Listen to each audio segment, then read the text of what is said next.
women in my family have gotten either fallopian tube or ovarian cancer. And one of the things that I noticed growing up and in my childhood was that the women in my family sacrificed everything for everyone but themselves.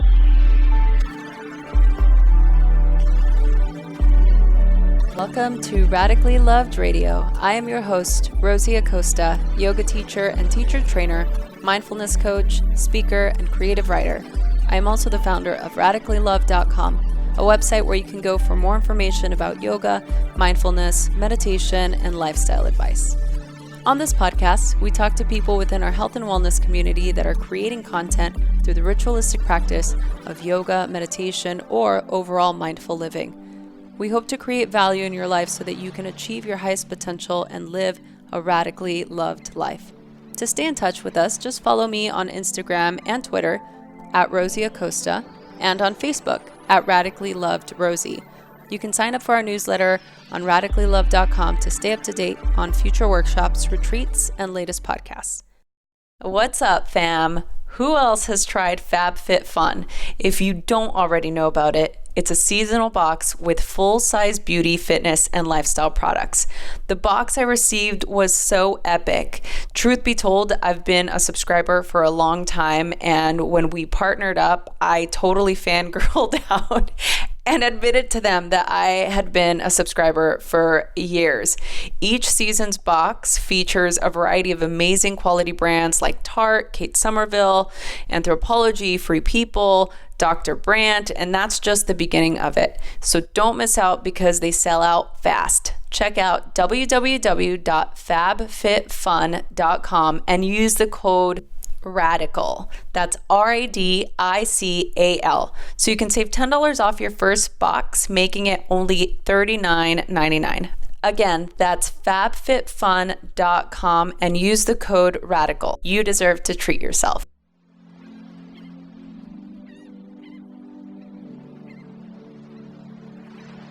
Hello, everyone. Welcome to another episode of Radically Loved Radio. I am joined by a very special guest, Jessica Jade, who is joining us from the East Coast. Yes? Oh my goodness, I'm so excited to finally talk to you. For those of you listening, Jessie is such an incredible powerhouse, and I've been wanting to get her on the show since when, like last summer, I feel like. I can't even remember. When I actually Instagram stalkered her, and that's how I think I found you, because I think I reached out, right? Yeah. Okay, yeah. So I will admittedly, see, that happens, people. So I totally did.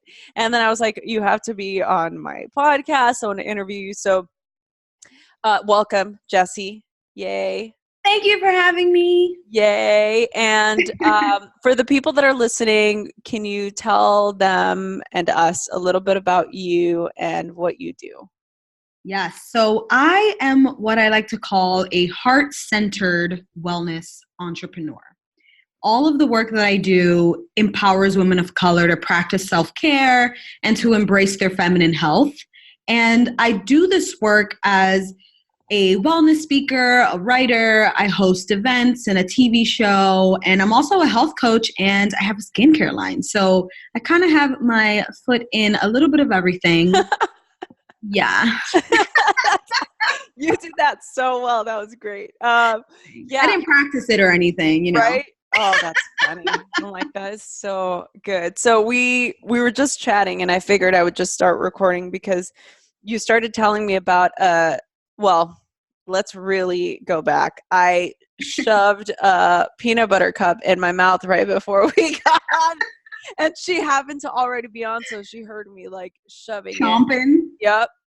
And so I had to tell her what I was doing, and then she told me that she's in the middle of doing a sugar cleanse, which I've done myself, and I know how agonizing it is.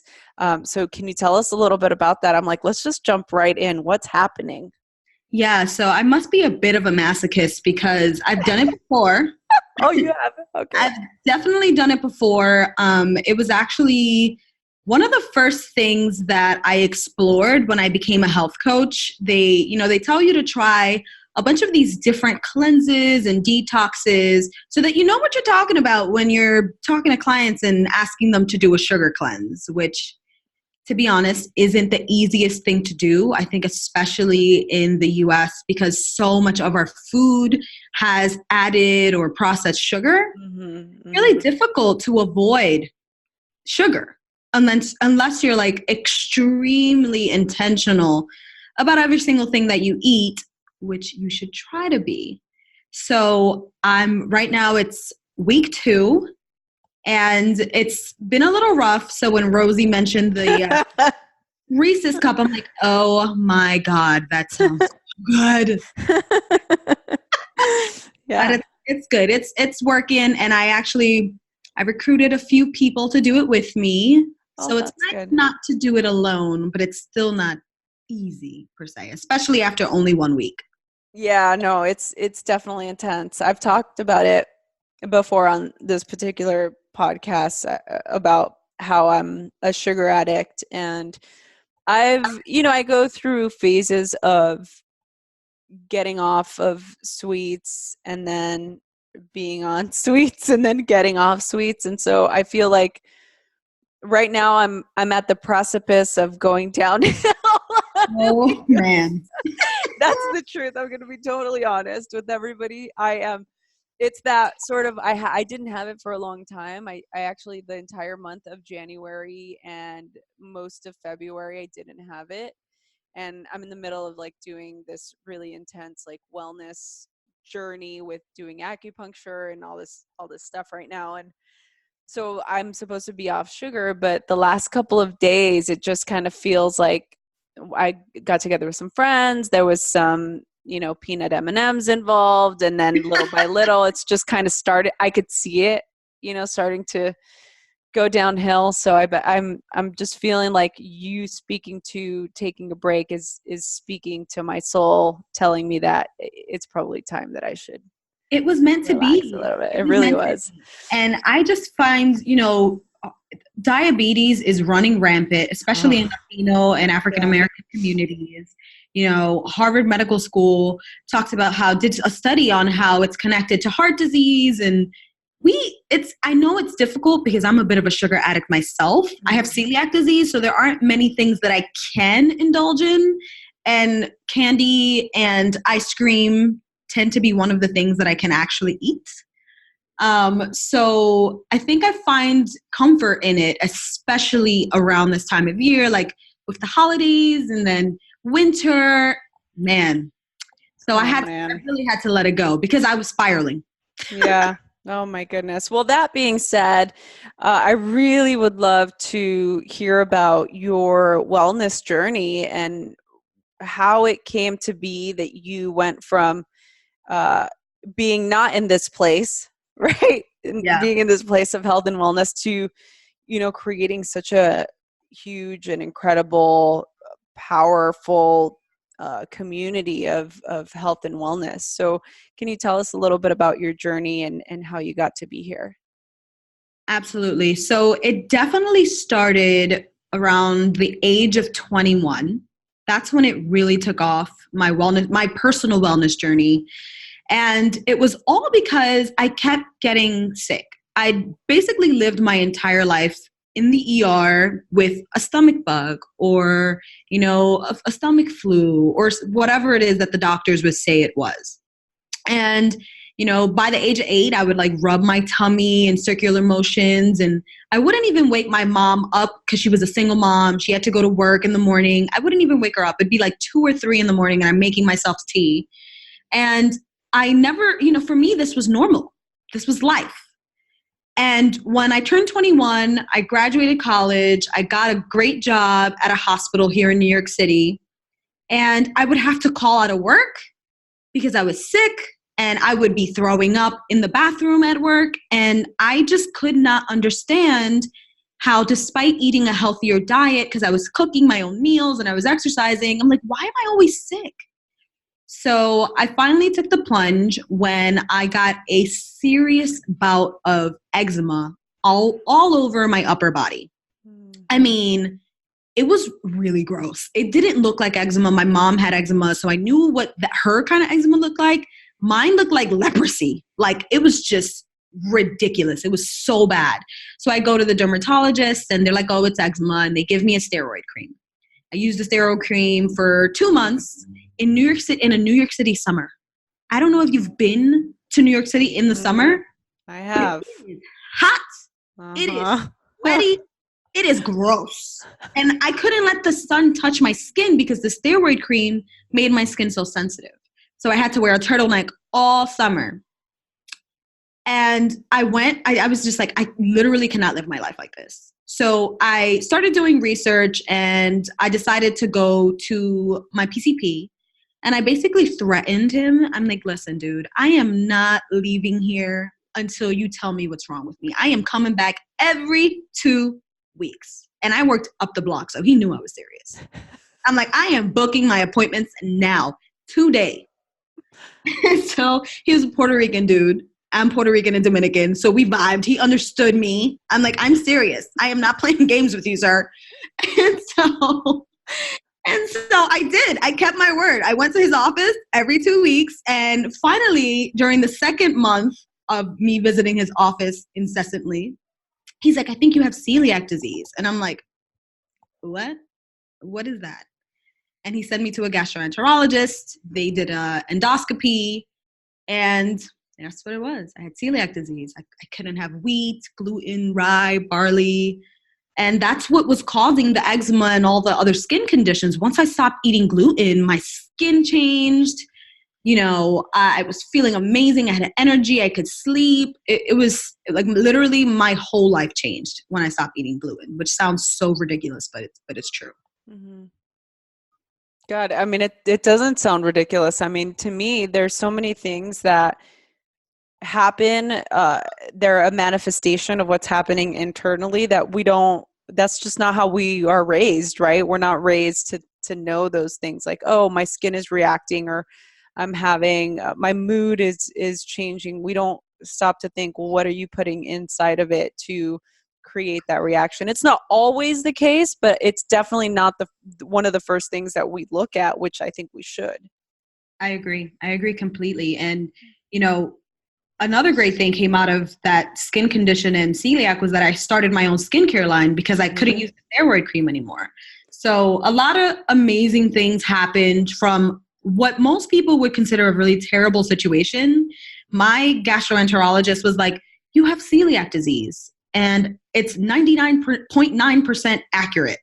And I was like, oh my God, thank you. I was so happy. I was celebrating. He looked at me like I was an alien. He's like, you're the first person who's ever celebrated not being able to eat bread. I'm like, dude, I've been living 25 years of my life feeling like crap. Yeah. And I can stop it. Yeah. I can change it. So it was great. Wow. And so what inspired you then to create, and I definitely want to talk about your product line, but what inspired you to then build a life where this is what you wanted to speak to?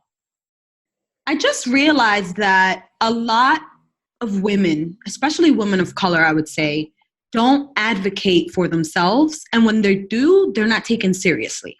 Mm-hmm. And, you know, my mom, my grandmother, my great-grandmother, her mother, all of the women in my family have gotten either fallopian tube or ovarian cancer.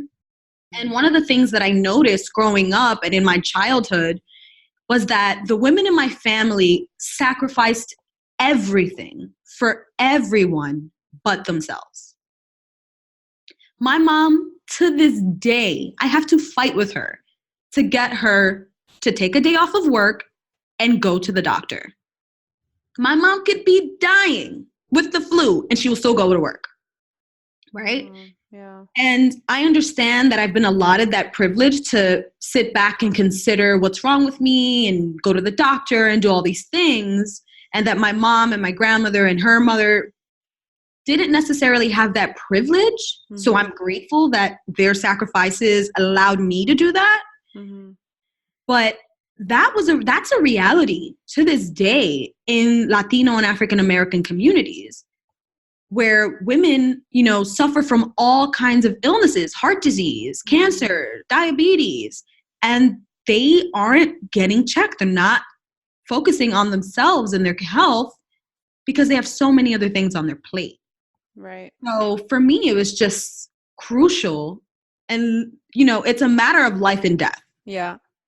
Yeah. And I know that you can probably relate to this, but for my family, it's same story, where it's almost looked upon as a privilege to worry about your health or self-care, as opposed to it being just something that is part of your daily life. Do you find that to be true for you as well? Or speaking of family in particular? 100%. 100%. Like my mom, I'll tell my mom, I stayed home today because I wasn't feeling my best. I suffer from seasonal depression, and sometimes I need to take 2 days off. Sometimes I just need a mental health day where I can lay in my bed, make a turmeric tonic, and like watch a movie and just chill and avoid humanity. Seriously, like sometimes that's my medicine. That's all I need. And then the next day I'll feel so much better. My mom's like, "Oh my God, Jessica, you're home from work because you don't feel good mentally?"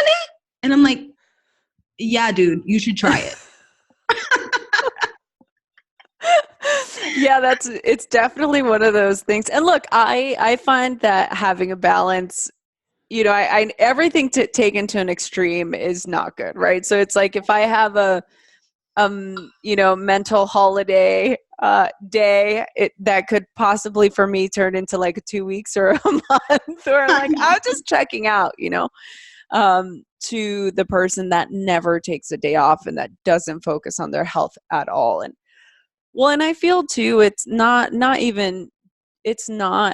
just a cultural ailment. It's also just a societal thing that I think that, especially as women entrepreneurs, I think that it's something that we all suffer from. I interviewed not that long ago, Yvonne Telly. She wrote this book called Breaking Up with Busy. And it was so good because it just kind of reminded me of how we forget about the importance that we have to take time to do certain things, and we have to be able to take time to rest and to recover and to be able to refocus our energy into the things that make us feel good, into the things that regenerate us, that give us that respite that we need from daily life, right? So you mentioned something that I don't know if you're wanting or willing to share about your seasonal depression, but I know a lot of people that suffer from this. Can you tell the audience about what that is? Yeah, sure. So seasonal depression usually starts around, at least for me, I'm not an expert, obviously, but I can only talk for myself. But it starts around January. And I think it's because days start to get shorter in January. And if you live the type of life that I live, where I'm mostly indoors because it's New York City and it's freezing outside and you don't get a lot of vitamin D, sometimes you tend to feel a little depressed. And it's the official name is seasonal affective disorder, right? And so it's a form of depression. And really for me, it does. And I know it's seasonal depression because I don't feel this way any other time of year. And it's usually the months of January and February. Because right now I feel pretty good. It's those 2 months that kick my butt. I'm nostalgic, I'm tired, I'm easily irritable. I really don't want to be around people. I'm exhausted, and I'm just sad. Like the best things in life can be happening, and I'm just like, meh, no motivation. It's a really tough time for a lot of people, and I actually talked about it on Instagram recently. During this season of depression that I was going through, I talked about it on Instagram, and I really had like one of those moments where I'm so proud that I share everything the way that I do about my life, because some people are like, why do you share so much? I'm like, because other people go through things and don't talk about it. And I want them to know it's okay to talk about it. And I had a very clear moment where my mom, she called me because she saw my Insta story. Mm-hmm. And she calls me and she's like, she FaceTimes me. And I'm like, hey, mom, like, is everything okay? And she's like, yeah, baby, I just wanted to call you, see how you're doing. You know, I saw that you're sad. And then we got into this really deep conversation for 45 minutes where we both cried and laughed and joked about depression and missing her dad who committed suicide because he suffered from depression. Oh, wow. And we talked about, you know, what she does to feel better. And I told her what I do to feel better. And it was just a beautiful moment where my mom, for the first time, actually opened up about something that I've known she's had forever. Wow. So I'm more than willing to talk about it. Yeah, I mean, no, I think that's so powerful. I lived in Portland, Oregon for a couple of years, and I never knew that that was even a thing until I moved up there. And yeah, all the things that you said, the lack of sunlight, the wetness of the land, like the not seeing a sliver of blue sky, all of that really affected me. And I didn't know that that was something that actually had a name. And so when I found out, it made me feel a lot better because it did give me a little bit of recourse with regard to not thinking it was something deeper, you know, something that I wasn't dealing with. It was just, you know, my environment was actually affecting me. And I love that you're able to speak to that. And what a healing moment for you and your mom to be able to talk about something that can be a heavy subject, right? Yeah, absolutely. It was cathartic for sure, especially Wow. because we have suicide in our family, and Yeah. it's so close to home. My grandfather was my mom's favorite person. Mm. So it really helped me understand her even more, and it helped me to understand my childhood Mm-hmm. more when we talked about it. And it really put me at peace. And now I know that I have her as a support system in an even deeper way. Yeah. Yeah. I was just about to ask you that when you were talking about how your mom saw your stories. My initial was like, you know, like, oh, how do you feel about family members stalking you on social media? Or like, you know, I have such a,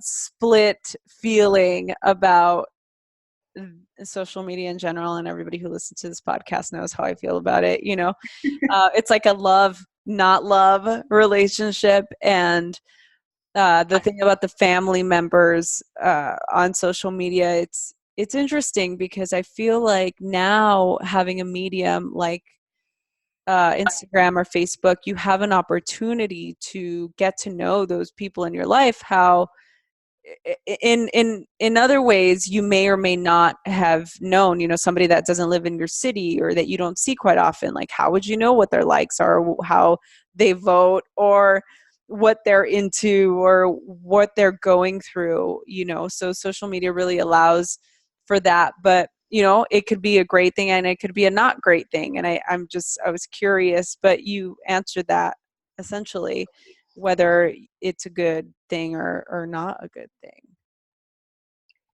For me, it's a little bit of both sometimes. I tend to, whenever I'm going to post something that I know is going to ruffle feathers, I tell the people that are involved, like I recently posted something about myself being a cheater and how I've cheated on every single boyfriend I've ever had, except for the one that I've been dating for 5 years.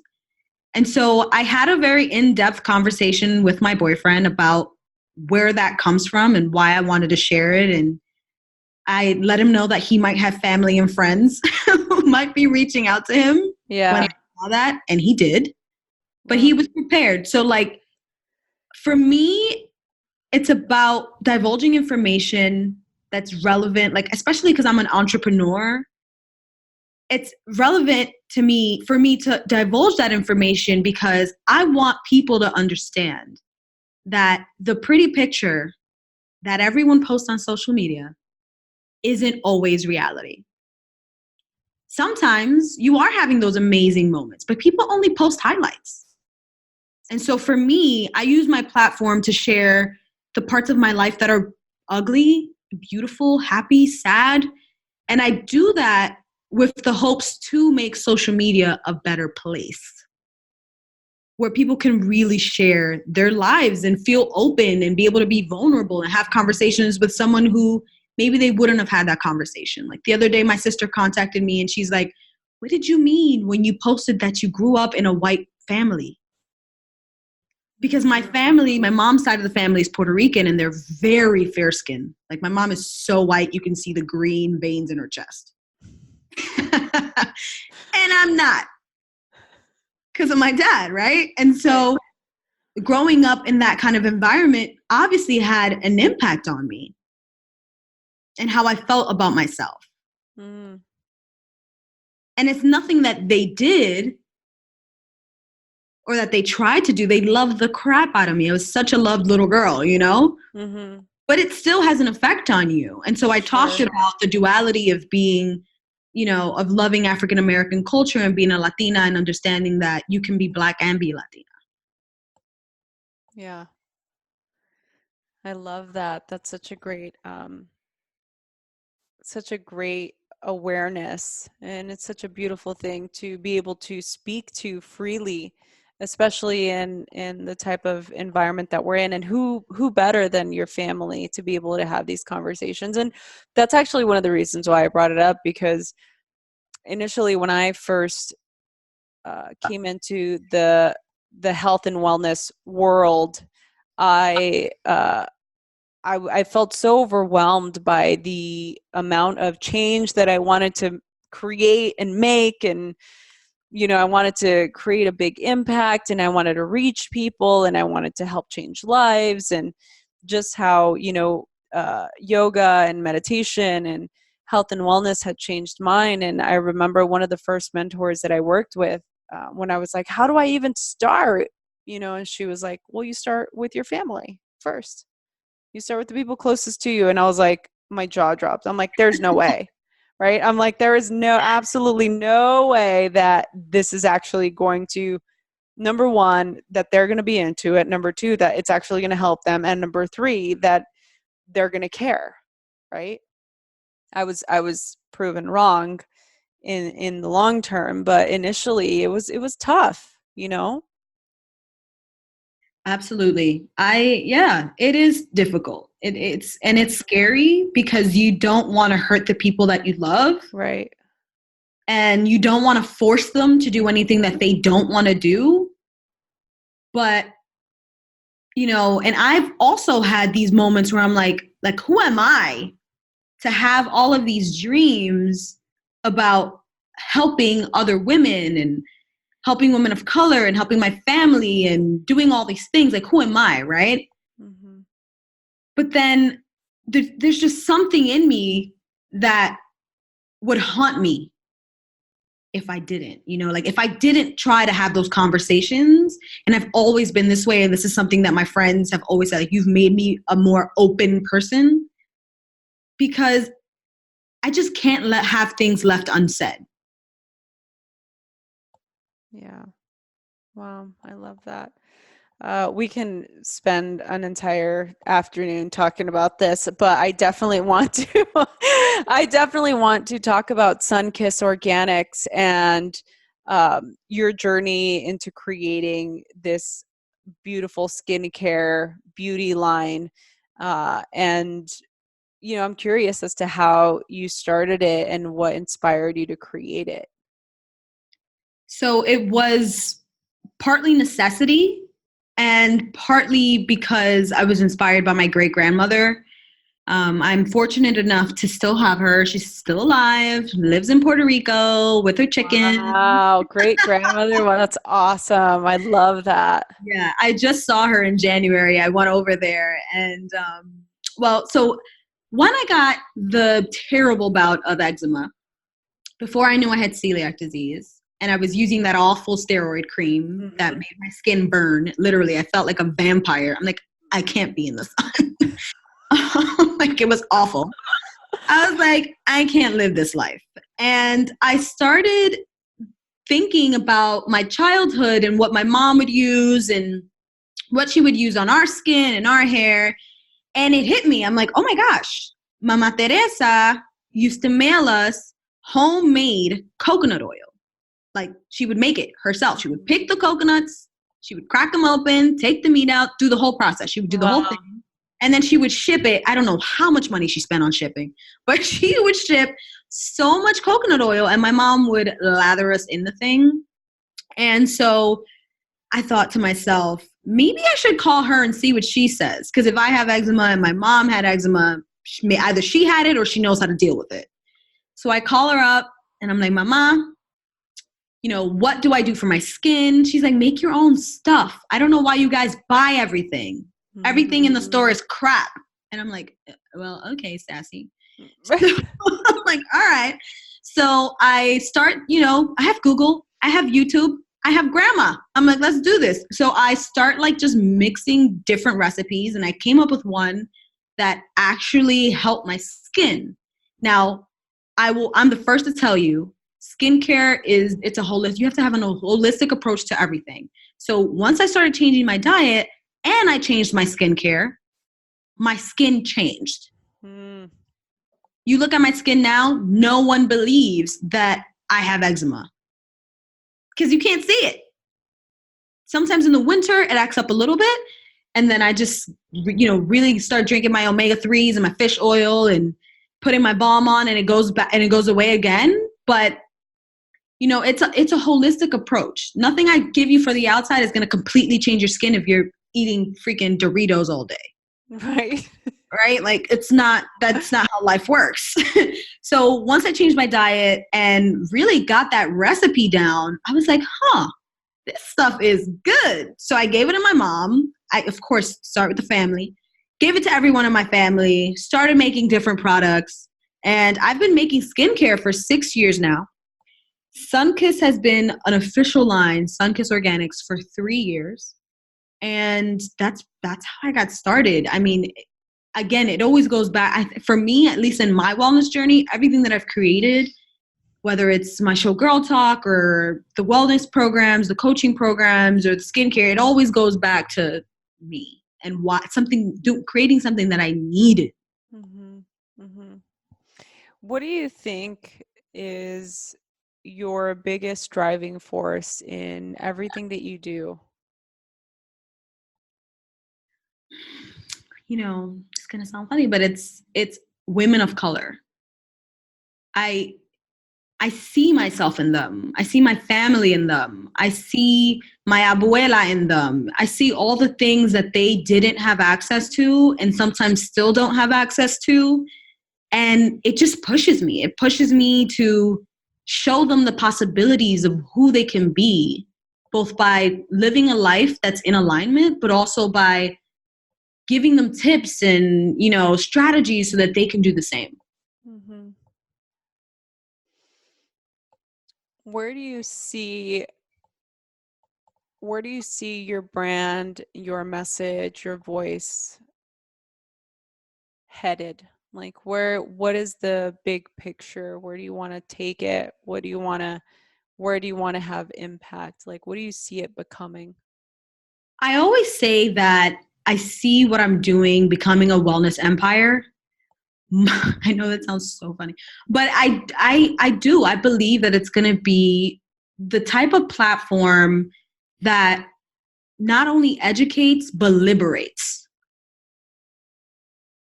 I want to create products and services and events and shows that really genuinely help people, that help people get out of their own way and feel their own power, know that they have everything that they need within them to have a healthier, better life. I love that.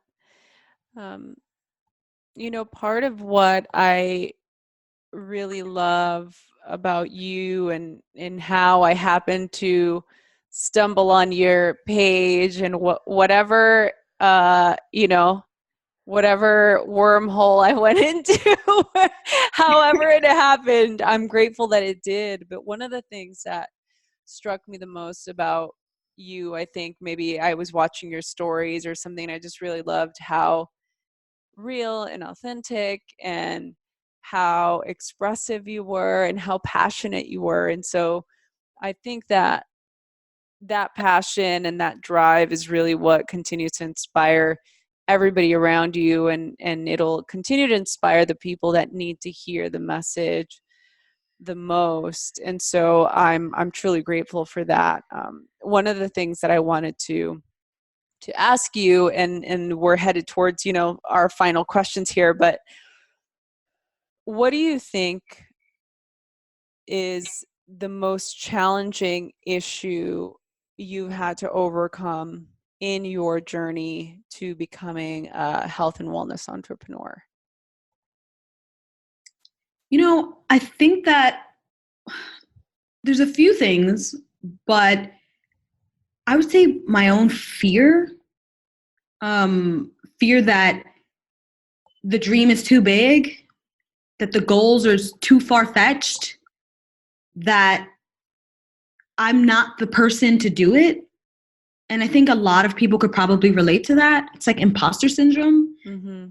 Like it doesn't matter how many credentials you have or life experience or hands-on experience in the field. I find that women like us sometimes don't feel like we belong, that sometimes we're not given a seat at the table. And sometimes we're not given the finances, you know, the investment. Sometimes it's financial. Mm-hmm. So I've had a little bit of all of that stop me. I don't want to say stop because it hasn't stopped me, but kind of delay me in certain aspects of my life, right? Yeah, yeah. And I think that when I went through my own personal health issues, where I felt like I literally felt like I was dying. I felt awful. And I was able to overcome that and figure out what it was and advocate for myself. That's when it clicked. That's when I was like, oh, I got this. I can do that. I love that. What advice would you give your 15-year-old self? Do whatever the hell you want. I wish I could put that on a banner, I wish I could have just put it on a banner and in my room. I could be a fairy and just plop into my 50s. Put a freaking huge banner. Do whatever the hell you want, because I find that society, sometimes even family, they try to put you in these boxes. I was always this really artsy, nerdy, I love to read, would lock myself in the bathroom to read Harry Potter, that kind of person. I would write poetry and write for newspapers. And I'd always felt like something that I I should feel guilty for doing the thing that I wanted to do. And I think if I would have just done whatever the hell I wanted to do, I don't know, who knows where I'd be, you know? Oh, I love that. What would your 95-year-old self tell you now? Continue to do whatever the hell you want to do. I've done it now. Now I'm people are wait, you left your job for this and you're doing what? And what else are you doing? And people try to get you to they're like, oh my gosh, this is the branding and marketing sentence that I hate the most. Stay in your lane. Oh. Why? I want to learn how to host a show. I want to learn how to be a director. I want to do these things. What's to stop me? Nothing. Yeah, I like that. I've never thought about it in those terms, but that makes sense. You know, I like that. I like Good. that.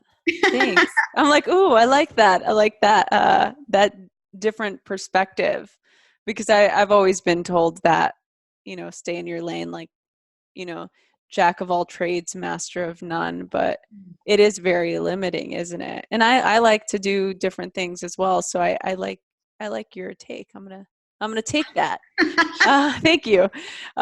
So for the people listening, before I ask you the final question, is there anything that you would like to share with the audience, or anything that you want to speak to before we wrap?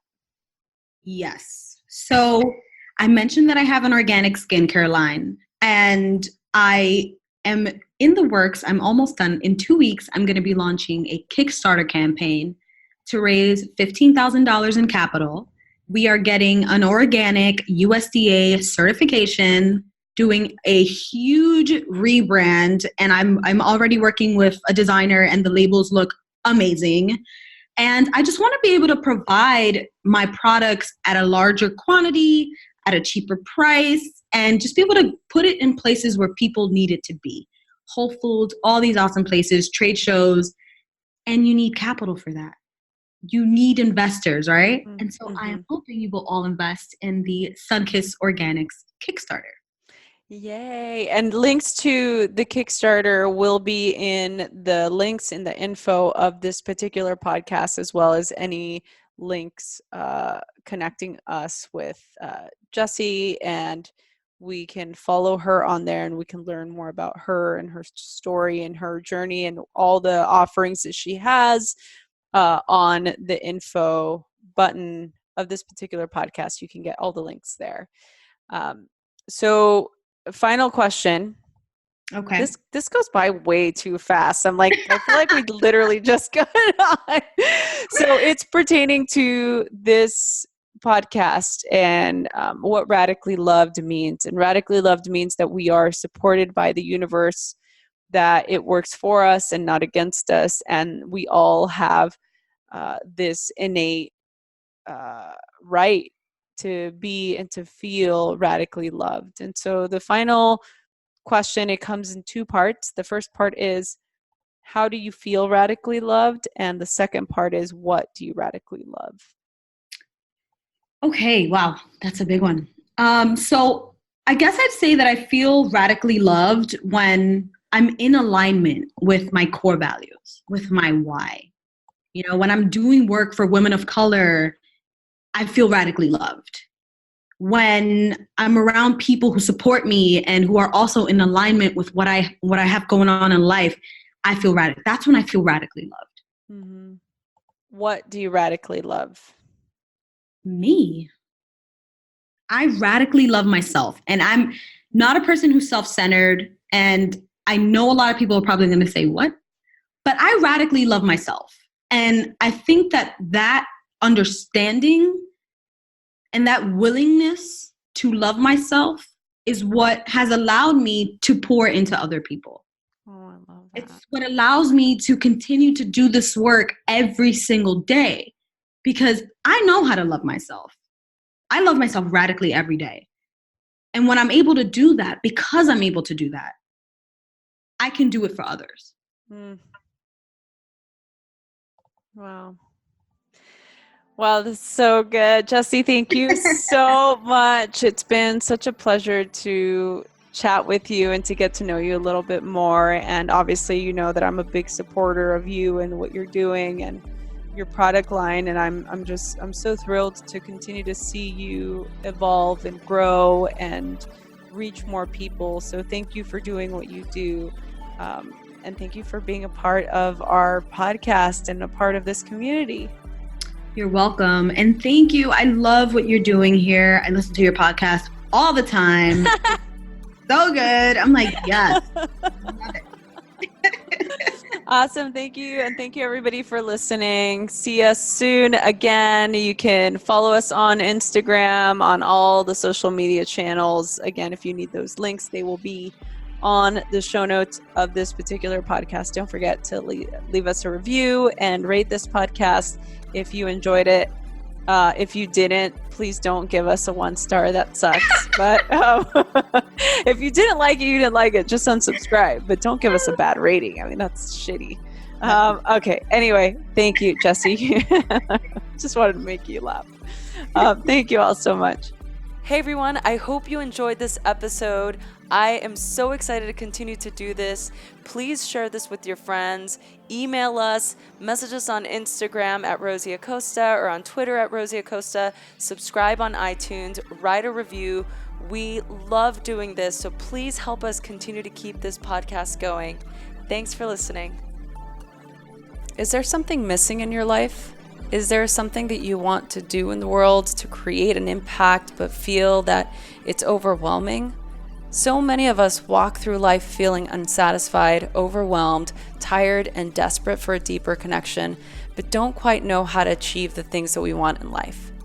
Join us this spring at the Dunsky Castle in Scotland for 7 days of yoga, meditation, and yoga nidra, all focusing on finding your life's purpose.